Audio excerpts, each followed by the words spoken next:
warahmatullahi wabarakatuh. Di sini saya Nurholisa sebagai moderator kelompok 1 yang akan membantu jalannya presentasi pada pagi hari ini. Yang mana di sini kelompok kita akan menjelaskan tentang ekonomi mikro Islam, dan selanjutnya akan kami persilakan kepada pemateri. Assalamualaikum warahmatullahi wabarakatuh. Saya Nindya Fitita Handayani, perwakilan dari kelompok 1. Kami di sini akan mempresentasikan materi tentang definisi ekonomi mikro Islam dan rancang bangun ekonomi mikro Islam. Ekonomi mikro Islam adalah cabang ilmu ekonomi yang mempelajari perilaku individu dalam kegiatan ekonomi yang sesuai dengan prinsip-prinsip Islam. Ekonomi mikro Islam juga merupakan ilmu yang menjelaskan how and why sebuah pengambilan keputusan dalam unit ekonomi yang dibatasi oleh syariat atau termasuk faktor moral dan normal. Teori ekonomi ini merupakan suatu bidang dalam ilmu ekonomi yang sifatnya menganalisis mengenai bagian kecil dari kegiatan-kegiatan perekonomian. Selanjutnya akan dijelaskan oleh landasan. Landasan terdiri atas akidah, adil, nubuwah, khilafah, dan ma'ad. Akidah atau tauhid merupakan konsep ketuhanan umat Islam terhadap Allah Subhanahu wa taala, di mana dalam pembahasan ekonomi Islam berasal dari ontologi tauhid, dan hal ini menjadi prinsip utama dalam syariah sebab kunci keimanan seseorang adalah dilihat dari tauhid yang dipegangnya. Sehingga rukun Islam yang pertama adalah syahadat yang memperlihatkan betapa pentingnya tauhid dalam setiap insan beriman. Oleh karenanya, setiap perilaku ekonomi manusia harus didasari oleh prinsip-prinsip yang sesuai dengan ajaran Islam yang berasal dari Allah Subhanahu wa taala.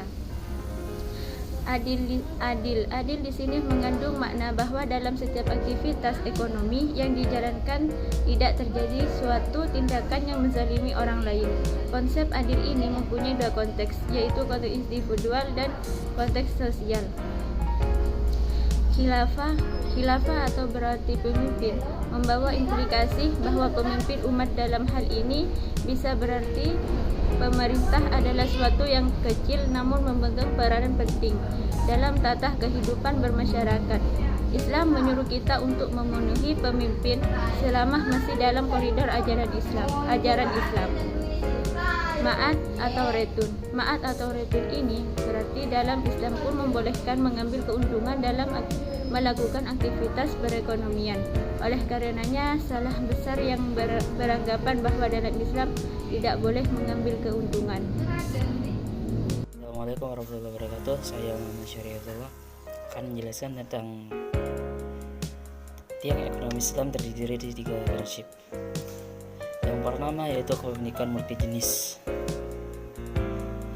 Yang kedua, kebebasan dalam berusaha. Yang ketiga, keadilan sosial. Yang pertama, kepemilikan multijenis atau yang disebut dengan multiple ownership adalah cabang dari nilai-nilai tauhid dan keadilan. Dengan kata lain, Islam mengakui hak memiliki barang atau apapun.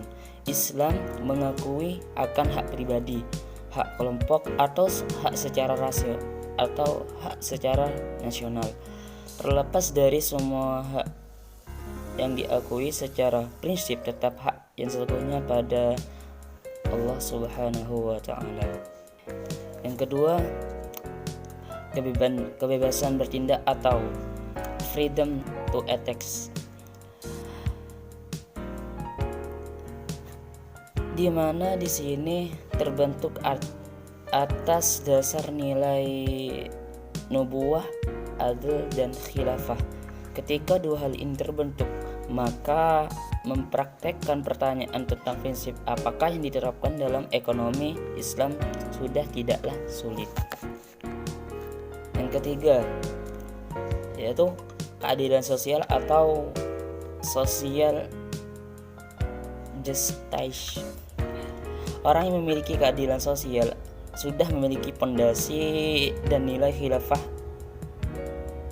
ma'ad, di mana ketika dua nilai ini berkolaborasi, ini mengartikan bahwa pemerintah memiliki hak dan tanggung jawab secara utuh demi menjaga keseimbangan bagi masyarakatnya. Sekian. Assalamualaikum warahmatullahi wabarakatuh.